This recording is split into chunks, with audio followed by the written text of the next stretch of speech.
할렐루야. 오늘이 세상에서 여러 의미 있는 날들이 많고 그리고 기쁜 날이 참 많지 않습니까? 하지만도 이런 의미 있는 날 그리고 기쁜 날 중에서도 가장 큰 기쁜 날이 바로 오늘 성탄절입니다. 이 성탄절은 예수님이 이 세상에 탄생하신 날이라 해서 성탄절인데, 왜 이 성탄절이 세상에서 가장 복된 날이고 가장 기쁜 날인가 하면은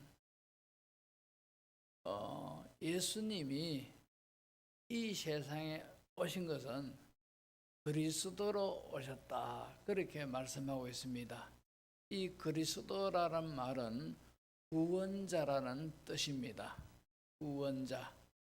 예수님이 이 세상에 구원자로 오셨다 이 말입니다. 그러면은 어떤 성격, 어떤 의미에서 구원자로 오셨는가? 성경은 하나님의 말씀이지요. 하나님은 참되시기 때문에 하나님께는 거짓이 없습니다. 그런 까닭에 성경은 스스로 자정하기를, 천지는 없어질지라도 내 말은 1.1핵이라도 없어지지 아니한다. 예수님이 그렇게 말씀하셨습니다. 그래서 성경에서 참으로 세상의 모든 사람들은 태어나면서 죄 가운데 태어났다, 그렇게 말씀하고 있습니다.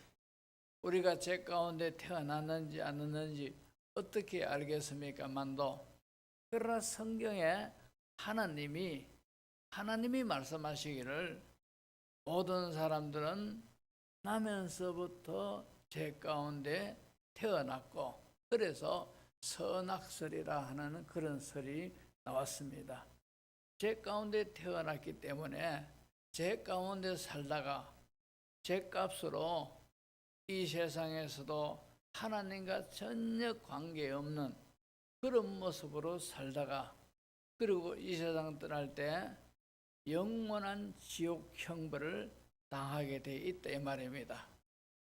모두가 다 이 죄 문제를 해결하지 못하면은 죽어서 영영이 타는, 유황불이 이글거리는 그 유황불이 영원히 타는 그것이 바로 지옥입니다. 죄값으로 지옥에 갈 수밖에 없는데, 이런 우리를 이 죄에서 구원하시기 위하여 예수님이 이 땅에 오셨더라 말입니다.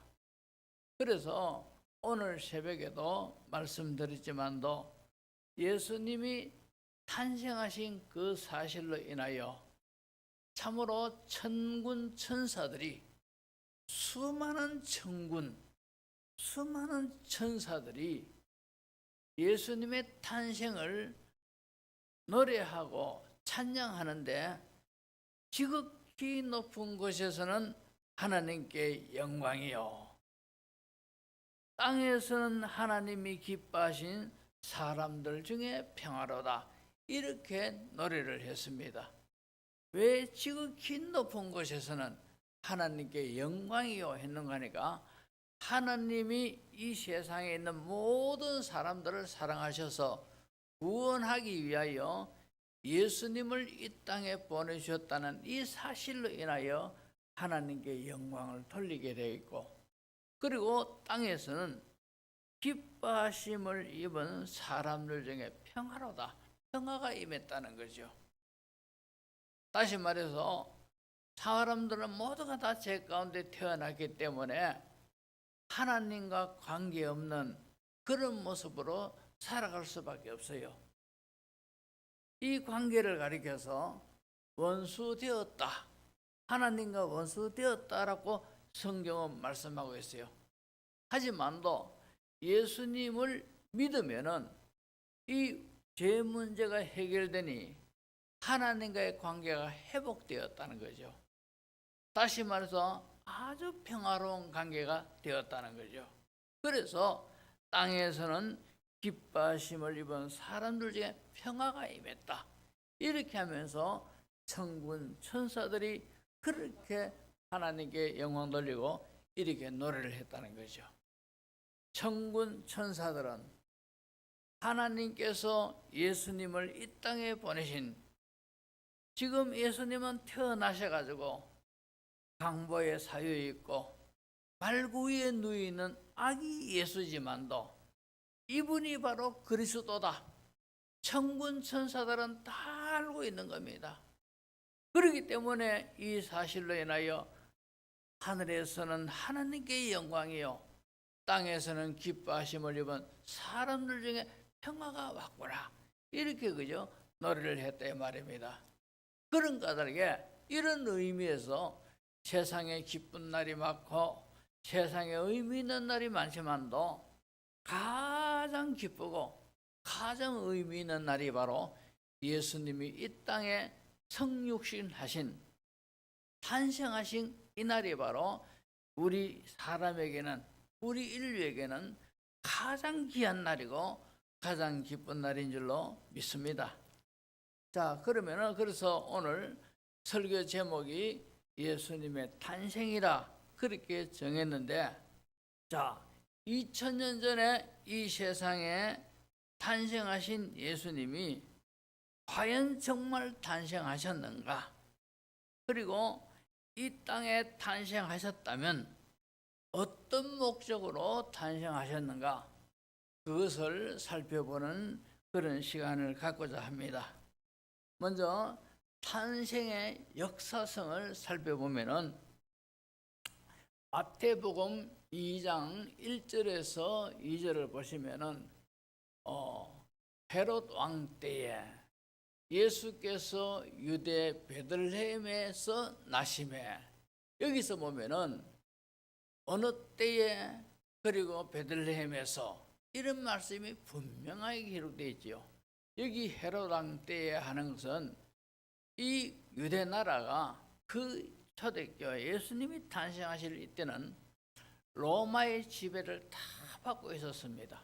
그래서 로마에서는 이 헤롯이라는 이 사람을 유대 지방을 다스리는 분봉왕으로 임명을 해서 유대 지역의 분봉왕으로 이제 파송을 했습니다. 그래서 헤롯 왕 때에 하는 것은 이 헤롯이라는 사람이 유대 지역을 다스리던 때에 이 말입니다. 그때에 예수께서 유대 베들레헴에서 나심에, 여기서 보면은 헤롯 왕이 분봉왕으로 유대 나라를 다스리고 있을 때에, 그때에 베들레헴이라는 곳에 예수님이 나셨다, 이렇게 마태복음 2장 1절에 분명하게 말씀하고 있지 않습니까? 그리고 오늘 본문 1절을 보시면은 그때에 가이사 아구스도가 영을 내려 천하로 다 호적하라 하였으니, 여기 가이사는 로마 황제를 가리키고 있습니다. 로마 황제 가이사인데 이 가이사를 가리키는데 아구스도는 바로 로마의 초대 황제입니다.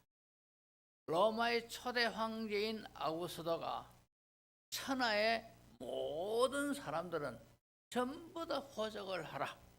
그러니까 로마 사람들은 물론이고 로마가 지배하고 다스리는 로마에 속국화되어 있는 모든 나라의 사람들은 전부 다 호적하라, 이렇게 영을 내렸단 말입니다.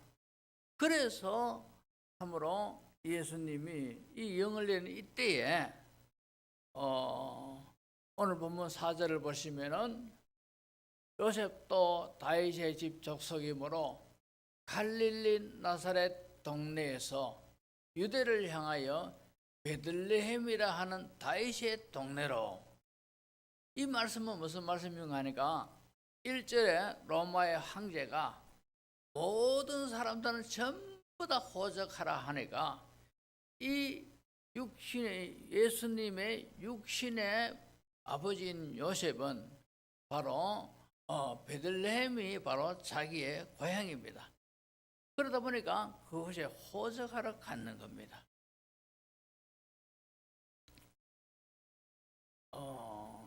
예수님이 어떤 설에는 보면은 과연 예수님이 언제 태어나셨겠는가? 그러나 우리가 짐작하건대 분봉왕 헤롯이 유대 지역을 통치하던 때에 예수님이 탄생하셨다.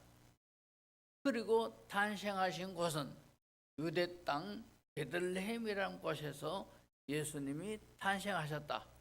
이것은 분명하게 성경에 기록하고 있는데 과연 몇 년, 이 헤롯이 몇 년도, 분봉왕으로 몇 년도 있을 때에 그렇게 예수님이 탄생하셨느냐?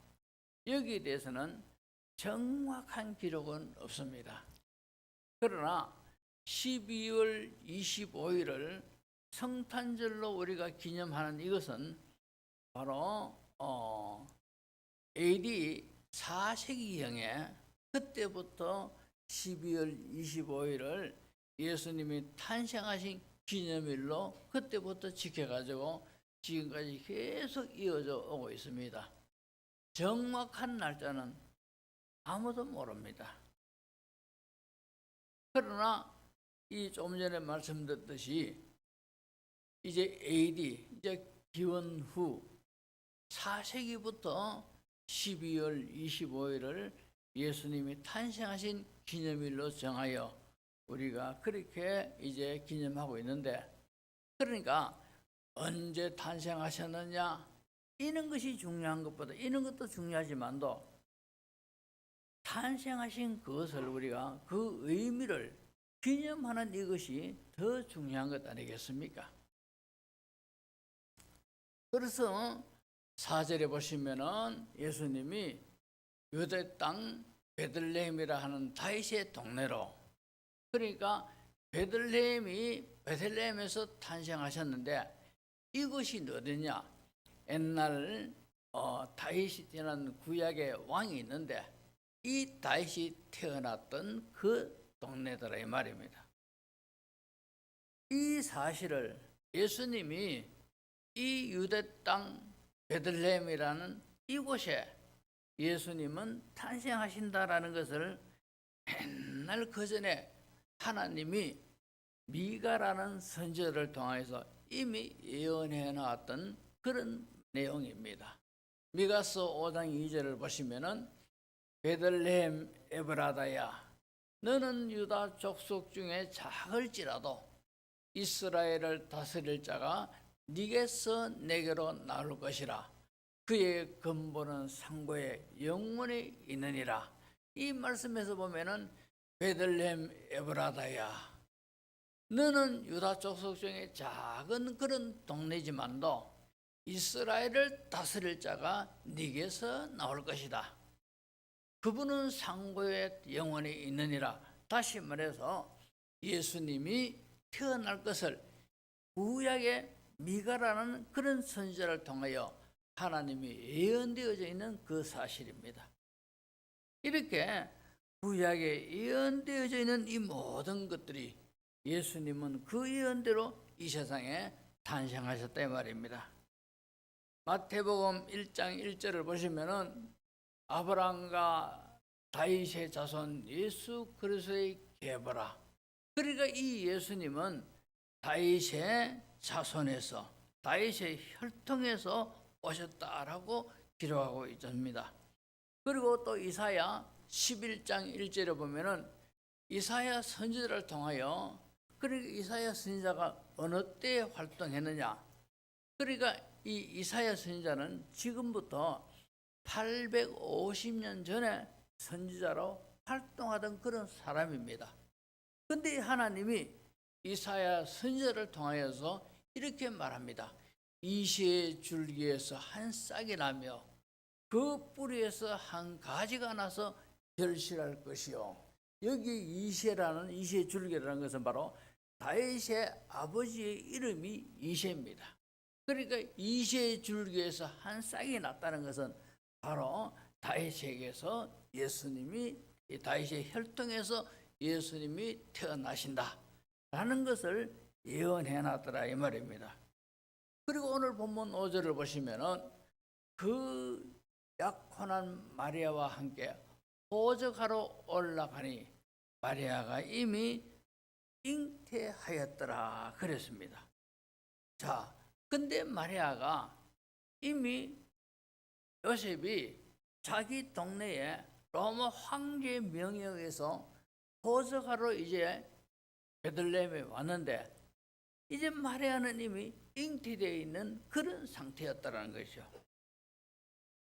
자, 근데 이 잉태가 성령으로 잉태하였더라. 하나님의 능력에 의해서 마리아는 잉태한 겁니다. 그래서 마리아는 동정녀라고 그렇게 말하고 있지 않습니까? 전혀 남자를 알지 못하는 순수한 처녀인 그 몸에서 이미 잉태하였더라 이랬습니다.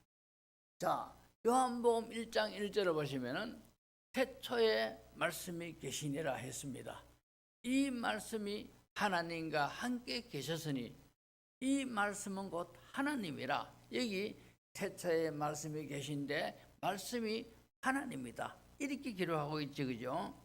그리고 9절을 보시면은 참빛 곧 세상에 와서 각 사람에게 비추는 빛이 있었다 이랬고 14절을 보시면은 말씀이 육신이 되어 우리 가운데 거하심에, 그러니까 마태복음 요한복음 1장 1절에 태초에 말씀이 계시니라 하고 이 말씀이 하나님이라 그렇게 했지 않습니까? 그런데 14절에 와서 말씀이 육신이 되어, 그러니까 요한복음 1장 1절에 말씀이 하나님이더라 했는데 14절에는 그 말씀이 하나님이신 그분이 육신이 되어 우리 가운데 거하심에 우리가 그의 영광을 보니 아버지의 독생자의 영광이요 은혜와 진리가 충만하더라 이랬습니다. 그러니까 예수님이 마리아의 몸을 통하여서 이 땅에 탄생하셨는데 이 예수님의 근본은 하나님이시더라는 것이죠. 하나님이신 예수님이 사람의 몸을 입으시고 이 땅에 탄생하신 거래요. 그분을 우리가 아는 예수님입니다. 이런 내용들을 우리가 볼 때에 예수님은 역사적으로도 분명하고 또 예수님은 그냥 평범한 사람이 아니고 그리스도적 사명을 가지고 이 세상에 탄생하셨다 하는 것을 우리가 알 수가 있습니다. 자, 그러면 그리스도적 사명을 가지고 오셨다 하는 이 탄생의 목적을 우리가 살펴보면은 좀 전에 서론적으로 제가 말씀드렸듯이 그리스도다. 그리스도라는 것은 바로 구원자라는 그런 뜻입니다. 그러면은 구원자라는 것이 어떤 성격을 띈 구원자냐? 물에 빠진 사람 그저 내기 위해서 왔느냐?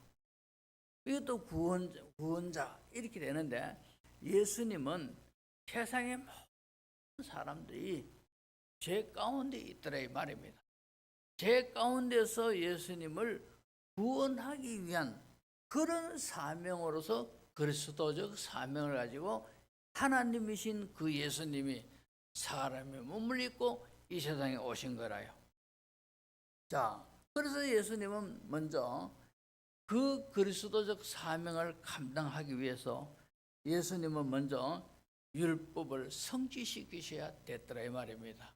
왜 그런가 하니까 마태복음 5장 17절을 보시면은 내가 율법이나 선지자를 폐하러 온 줄 생각하지 말라.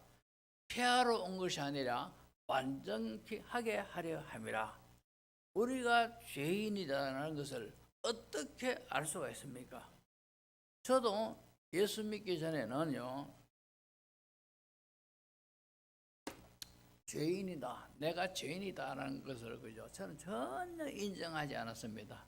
왜 그런가 하니까 파졸삼 끌려간 적도 없고, 물론 제가 한창 그죠? 그럴 때 장발 단속하던 그런 때입니다. 머리 길러가지고 경순경 보면 사사사사 숨어가지고 도망다니고 이랬던데 재수 없어서 붙잡혀가지고 파줄 서가지고 머리 깎이는 그런 적은 한번 있었습니다만도, 그러나 경찰서 한번 간 적 없지요. 교도소 한번 간 적 없지요. 이러니까 저는 제가 하나도 없는, 내가 무슨 죄인이고 이렇게 됐더라 이 말입니다.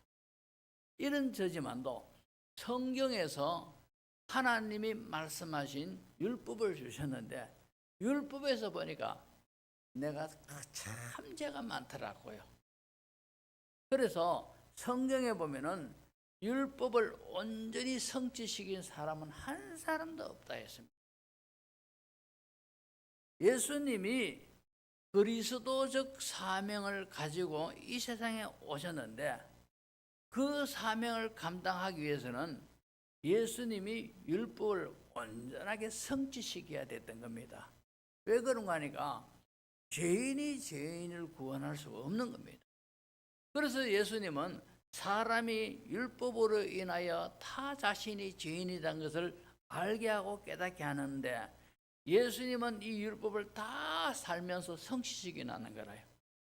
그러니까 죄가 하나도 없는 그분이 되셨고, 또 사람이 율법 때문에 이렇게 죄인이라는 것이 인정되어지니까 예수님이 대신 율법을 다 성취시켜 놓음으로 말미암아 이미 우리들에게는 율법이 우리를 주장하지 못하도록 예수님은 율법을 다 성취시켰어요.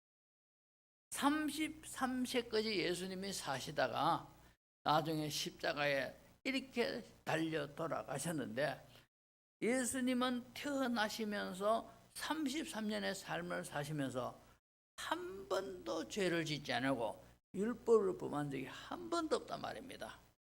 자, 예수님이 조금 전에 동정녀의 몸에 예수님은 잉태하셨고 탄생하셨다 했지 않습니까? 왜 동정녀로 예수님이 탄생하셨느냐? 우리가 일반적으로 엄마 아버지가 만나가지고 어느 날 낳으셨다, 우리가 그런 상태로 그런 방법으로 이 세상에 다 태어났지 않습니까? 근데 육신의 어떤 자연적인 생산 방법으로 우리가 태어났다면은 우리는 전부 다 첫사람 아담의 그 모든 죄 때문에 우리는 태어나면서 전부 다 죄로 인하여 죄진 상태로 태어났더라 말입니다. 만약에 예수님도 요셉하고 마리아하고 결혼한 가운데서 예수님이 이 땅에 태어나신 것 같으면 예수님도 죄 가운데 태어난 그런 꼴이 된다 말입니다. 그렇다면 우리가 일반적으로 상식으로 생각해도 죄인이 죄인을 구원할 수가 없는 거라요. 예수님은 죄 없는 모습으로 오시기 위해서 동정녀라는 그런 방법으로 성령이 역사하셔가지고, 성령 하나님이 역사해가지고 남자를 전혀 알지 못하던 마리아가 어느 날 배가 슬슬 불러오더라 말입니다. 그래서 성령으로 잉태하셔가지고 예수님은 탄생하셨기 때문에 죄가 없는 모습으로 이 세상에 오셨고, 33년 동안에 율법을 다 이루신 그런 모습으로 사셨기 때문에 율법을 다 이루신 것은 율법 아래 죄인으로 되어 있는 사람을 구원하기 위해서 예수님은 그 율법을 다 지키며 사셨더라 이 말입니다. 자, 이런 목적으로 예수님이 오셨고, 두 번째로는 자신의 목숨을 대속물로 주시기 위해서 이 세상에 오신 겁니다. 이것이 바로 또 그리스도적 사명을 감당하는 겁니다. 자, 대속물로 준다 하는 것은, 대속물이라는 것은 대신 속죄 제물로 주었다, 이런 뜻에서 대속물이라 그런 표현을 하는데, 예수님은 자신의 목숨을 이 세상에 있는 모든 사람들의 죄를 대신 다 이제 담당하시고, 십자가에서 예수님이 죄진 것처럼 십자가에서 고통 중에 저주받아 죽으셨다는 거죠. 이것이 바로 예수님이 우리를 위하여 대속물로 자신의 생명을 주셨다, 그렇게 말하고 있는 겁니다. 마태복음 20장 28절을 보시면은 인자가 온 것은 섬김을 받으려 함이 아니라 도리어 섬기려 하고 자기 목숨을, 여기 보면은 자기 목숨을 많은 사람의 대속물로 주려 함이니라 그랬습니다. 모두가 다 죄를 지었는데 예수님이 다 대신 모든 죄를 다 속하고 대신 죽어주셨다는 것이죠. 그것이 바로 대속물이다 이 말입니다. 우리는 예수님이 십자가에서 그 참혹하게 돌아가신 것을 압니다. 왜 예수님이 그렇게 돌아가셨느냐? 자기 목숨을 많은 사람의 대속물로 주기 위해서 그렇게 죽으셨다는 것이죠. 그리고 또 하나는 이렇게 구원의 길을 다 이어놓으신 예수님이 죄인을 불러 회개시키기 위해서 오신 거라요. 누가복음 5장 32절을 보면은 내가 의인을 부르러 온 것이 아니요 죄인을 불러 회개시키러 왔노라. 이 세상에는 의인이 하나도 없으니까 모두가 죄인이다 말입니다. 그러니까 예수님은 죄인들 모두가 죄인들이니까 이런 사람들을 다 불러가지고 예수님을 믿어 회개하고 구원받게끔 하기 위해서 예수님은 오셨더라 이 말입니다. 이런 그리스도적 사명을 예수님이 감당하시려고 이런 일을 해놓으셨고, 그래서 조금 전에 제가 설교 서두에 누가복음 2장 14절을 보시면은 자 천군 천사들이 노래를 부르기를 예수님이 탄생하심을 기뻐하면서 노래 부르기를 지극히 높은 곳에서는 하나님께 영광이요 땅에서는 하나님이 기뻐하신 사람들 중에 평화로다. 이렇게 천군 천사들이 노래를 부르는 거라. 근데 그 당시에 양을 치던 목자들도 있었고 주변에 이 사람 저 사람들도 있을 수도 있습니다. 자, 이 사람들은 예수님이 베들레헴 말구에서 탄생하신 그 사실에 대해서 전혀 몰랐을 것이고, 설령 예수님이 탄생했다 하셨다더라도 이분이 탄생하심에 대해서 천군 천사들이 이렇게 노래 부르면서 하나님을 높이고 이런 의미의 찬송을 한다는 것을 꿈에도 몰랐습니다. 그러나 하늘에 있는 천군 천사들은 예수님이 이 땅에 탄생하신 그 이유와 목적을 분명히 알고 있는 겁니다. 그렇기 때문에 천군 천사들이 예수님의 탄생을 기뻐하면서 좋아하면서 예수님이 이 땅에 탄생하신 이것이 하나님께는 영광이 되고 땅에서는 모든 사람들이 다 평화를 얻게 되는 그런 일들이 일어났다는 것이죠. 그래서 땅에서는, 이 세상에서는 하나님이 기뻐하신 사람들 중에 평화로다 이랬는 겁니다. 그래서 우리는 이 사실을 믿기 때문에 우리 하나님을 우리는 아버지라 부르고 있지 않습니까? 우리는 하나님의 자녀라고 그렇게 말하고 있고 인정하고 있습니다. 그러니까 하나님과 우리 사이는 이미 평화의 관계가 이루어진 거예요. 우리는 하나님의 자녀요, 하나님은 우리의 아버지가 되십니다. 이 세상 살면서 하나님이 우리를 그와 같이 버려두지 아니하시고, 우리는 하나님의 자녀로서 하나님이 우리가 이 세상 살 동안에 눈동자처럼 지키고 보호하신다 했습니다. 왜? 하나님의 자녀니까. 이런 평화의 관계, 화평의 관계가 이루어졌기 때문에 땅에서는 하나님이 기뻐하신 사람들의 평화가 임했다. 예수님의 탄생하신 그 사실을 가리켜서 그렇게 노래하라 이 말입니다. 천군 천사들은, 하늘의 천군 천사들은 예수님이 탄생하신 이 모든 이유와 의미와 목적을 다 아는 거라요. 사람들은 몰라도 천군 천사들은 다 아는 겁니다. 그래서 이 예수님이 탄생하심에 대해서 하나님께는 영광이 되고 땅에는 평화가 임했다. 이렇게 그저 노래를 했다 이 말입니다. 그리고 마지막 세 번째, 탄생의 형태를 우리가 봅니다. 탄생의 형태를 보면은 제가 좀 전에 말씀드렸듯이 예수님은 첫째로 동정녀 탄생을 하십니다. 마태복음 1장 18절을 보면은 예수 그리스도의 나심은 이러하니라. 그의 어머니 마리아가 요셉과 약혼은 했습니다. 약혼하고 동거하기 전에, 같이 붙어 살기 전에 성령으로 잉태된 것이 나타났더니, 여기 분명히 보면은 동거하기 전에 성령으로 잉태되었다는 거죠.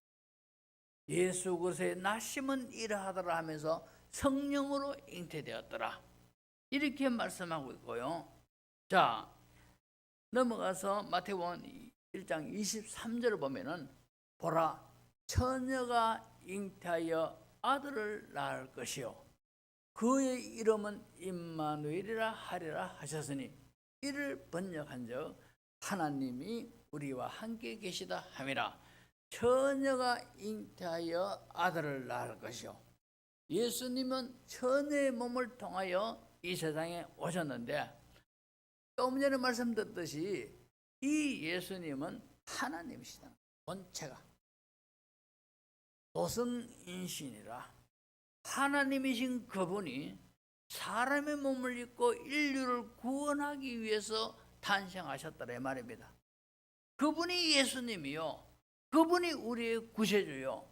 그래서 제 아래에 있는 우리들에게는, 조금 전에 말씀드렸듯이 우리가 전부 다 제 아래에 있고 죄 가운데서 태어났고, 이 세상에서는 죄 때문에 하나님과 전혀 상관없는 그런 모습으로 살다가 죽어가지고는 지옥에 간다 이 말입니다. 죄값으로. 그러니까 얼마나 안타깝고 얼마나 불쌍하고. 만약에요, 사람이 예수님을 안 믿으면 죄 문제를 해결하지 못합니다. 예수님은 죄 문제 해결하기 위해서 이 세상에 오셨는데, 예수님을 안 믿고 이 세상에 사는 사람들은 모르는 게 약이라요. 만약 자신들이 예수 안 믿고 죽으면은 지옥에 가는데, 지옥은 어떤 곳이냐? 유황불이 영원토록 이글이글 끓는 곳이 지옥이라고 성경 말씀하고 있어요. 그리고 지옥이나 천국은 죽음이 없는 곳이라 했습니다. 그러니까 예수 안 믿으면은 죽어가지고 지옥 가는데, 그 지옥의 유황불에 빠져가지고 고통은 다 느끼는데, 우리가 지금 육신을 입고 있는 이 고통을, 불에 데이면서 당하는 고통 같은 그런 고통을 다 당하는데 죽지를 않더란 말이에요. 여기서는 3도 화상, 4도 화상 있고 이러면은 뭐 까딱까딱하다 죽지 않습니까? 근데 지옥은 유황불의 그 고통을 느끼면서도 죽음이 없다라는 거죠. 영원토록 그런 고통을 당하는 것이 지옥인 겁니다. 그러니까 예수 안 믿는 사람들은 이 사실을 모르기 때문에 지금은 교회도 안 다니고 자유롭게 살면서 좋아라 하고 사는 거라요. 만약에 이 사실을 본인들이 안다면은 교회는 미어 터집니다. 나도 예수 믿어야 되겠다, 오지 마십시오. 뭐 우리 교회 이제 의자가 모자라서 오면 안 됩니다 하더라도 그래도 한 해 하나 집어넣어 주세요 이러면서 교회에 밀려들 겁니다. 그런데 모르니까, 이 사실을 모르니까 막 자유롭게 사는 거라요. 그러나 정작 진리는 예수님은 그리스도로 오셨고, 사람의 근본 모든 형편은 죄 가운데 있는 것이고, 예수님은 인류를 구원하기 위해 오셨다는 거죠. 이 사실을 우리가 알아야 돼요. 그래서 두 번째로 예수님은 육신을 입고 오신 하나님이에요. 그래서 예수님을 가리켜서 성자 하나님이라 그렇게 부르지 않습니까? 조금 전에 인용했던 요한복음 1장 14절을 보십시오. 말씀이 육신이 되어 우리 가운데 거하심에 우리가 그의 영광을 보니 아버지의 독생자의 영광이요 은혜와 진리가 충만하더라. 이 말씀이 육신이 되어 요한복음 1장 1절에 태초에 말씀이 계시니라. 이 말씀이 하나님이더라. 이랬지 않습니까? 그렇게 말씀하신 이 말씀이 요한복음 1장 14절에 말씀이 육신이 되어 우리 가운데 거하심에 예수님이 육신을 입고 이 땅에 오신 하나님이더라는 거죠. 자, 이렇게 해서 예수님은 이 세상에 탄생하신 거라요. 그러니까 오늘 이 성탄절 이 날이 우리 인류에게는 가장 복된 날이고 가장 기쁜 날인 줄로 믿습니다. 하나님의 은혜로 우리는 이 세상을 구원하기 위해서 오신 이 예수님이 바로 그리스도이심을 믿고 우리는 믿습니다. 예수님이 나를 위해서 대속물로 죽어주셨다는 사실을 믿으면은 우리는 죄가 다 용서받고 하나님과 화평의 관계가 되는 이 은혜를 우리는 받았습니다. 그렇기 때문에 우리는 이 사실을 알기 때문에 전도하러 가면서 나는 교회 다니기 싫고 예수 믿기 싫은데 예수쟁이들은 싫은데도 계속 따라다니면서 교회 한 번만 와보십시오. 예수님 믿어야 됩니다. 그 머리처럼 따라다니면서 믿어라 전도를 안 합니까? 그래서 예수쟁이들 독해 이하지 않습니까? 그죠? 그런 소리 들으면서도 예 하면서 전도를 하는 이유는 이러한 은혜가 있기 때문에 예수님을 믿어야 되는 이런 이 사실들이 있기 때문에 우리는 알고 저 사람들은 모르기 때문에 너무 답답하고 안타까운 겁니다.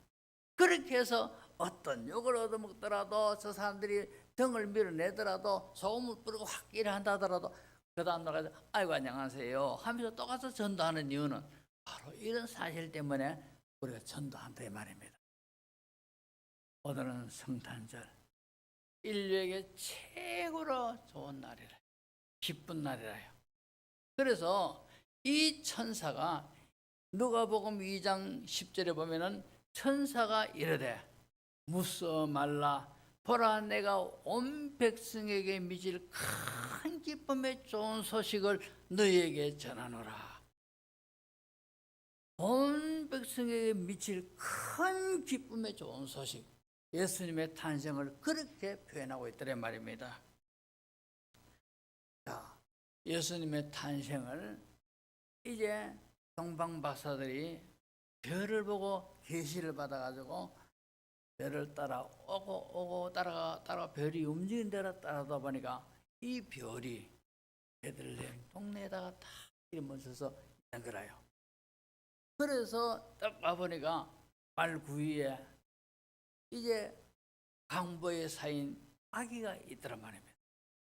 그래서 이 예수님한테 박사들은 요향과 헌금과 몰약으로 예물을 드렸습니다. 우리가 성탄절날 이렇게 우리가 하나님 앞에 예물을 드리는 것도 바로 이 의미를 있기 때문에 우리가 그렇게 예물을 드린 것이고, 그것보다 더 근본적인 이유는 나를 구원해 주시기 위해 이 세상에 오셨고 나를 구원해 주시기 위해서 그리스도적 사명을 감당하신 이 은혜 감사해서 우리가 하나님 앞에 영광 돌리고 예물을 드린 줄로 믿습니다. 우리는 기뻐해야 됩니다. 이 날을 우리는 기뻐해야 돼요.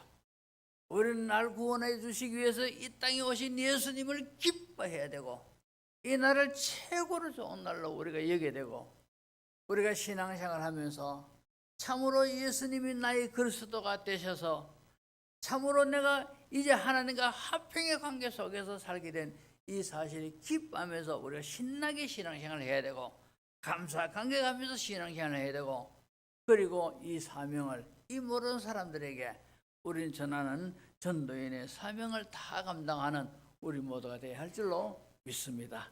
기도하겠습니다.